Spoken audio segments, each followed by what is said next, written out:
பேசிடுறேன். இந்திய தொலைக்காட்சிகளில் முதல் முறையாக ஒரு தேர்தல் முடிவில் ஒரு கட்சி டெபாசிட் வாங்க போதா இல்லையான்ற விவாதம், இதுதான் முதல் முறை. இந்திய சரித்திரத்தில் எடுத்துக்கோங்க, 25 ஆண்டுகள் இந்திய சுதந்திரம் அடைந்திருக்கிறது.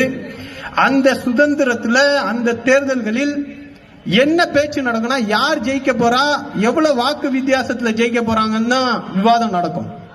ஆனா இன்னைக்கு சில துரோகிகள் தமிழ்நாட்டுடைய எதிரிகளோடு கை கோர்த்து கொண்டு ஈரோடு களத்துல தேர்தலில் நின்று தமிழ்நாட்டுடைய தந்தையாக இருந்த பெரியாரை கொச்சையாக விமர்சித்து தேர்தலை சந்தித்தார்கள்.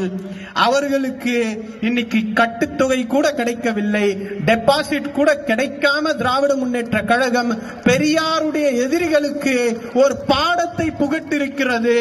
அந்த பாடத்திற்கான, அந்த தேர்தலுடைய வெற்றிக்கான வெற்றி விழாவாக நான் இந்த கூட்டத்தை பார்க்கிறேன். பெரியாரை எதிர்த்து இங்க அரசியலை செஞ்சிடும் நினைச்சா நீ டெபாசிட் கூட வாங்க மாட்டேன். இத்தனைக்கும் போட்டியில யாருமே கிடையாது. நான் பதிவு போட்டேன் ட்விட்டர்ல, இந்த மாதிரி பாருங்க கட்டுத்தொகை கூட கிடைக்கல அப்படின்னு.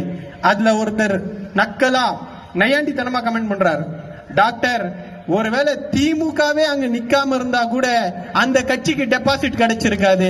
ஏன்னா அவர் தொட்டதை இங்கே மக்கள் மனதில் மரியாதையோடு இருக்கக்கூடிய பெரியார் எனக்கூடிய ஒரு கருத்தியலையும் ஒரு சக்தியையும் விடியலை பெற்று தந்த இந்த மக்கள் அடிமைகளாக சுயமாக சிந்திக்க முடியாத ஒரு கூட்டமாக இருந்த போது உனக்கு மரியாதை சொல்லி தந்து, உனக்கான மாண்பு என்ன, யாருக்கும் அடிமையாக இருக்க கூடாது, பெண்களும் ஆண்களும் சமமானவர்கள் அப்படின்னு சொல்லி தந்த ஒரு தந்தைக்கு நீ கொச்சையா பேசிட்டு இந்த தேர்தலை ஜெயிக்கலாம் அப்படின்னா ஜெயிக்க முடியாது.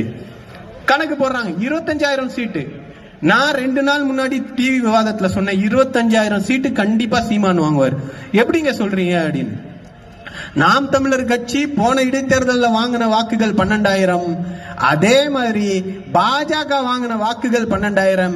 2 பேரும் அண்ணன் தம்பிங்க சேர்ந்து இன்னைக்கு 24,000 ஓட்டு வாங்குவாங்கன்னாங்க, அதே வாங்கியிருக்காங்க. அதனால நீங்க புரிந்து கொள்ள வேண்டியது என்னன்னா, தமிழ்நாட்டுடைய எதிரிகள் 2 நாள் முன்னாடி தலைவர் பேசினார் நெல்லையில, துரோகிகளை கொண்டு வந்து நீங்கள் நிறுத்தினாலும் தமிழ்நாடு உங்களை விரட்டி அடிக்கும் அப்படின்னு சொன்ன அந்த தீர்க்கதரிசியாக இன்னைக்கு நாம் தமிழர் கட்சி விரட்டப்பட்டிருக்கிறது அப்படின்றத பதிவு செய்யறேன்.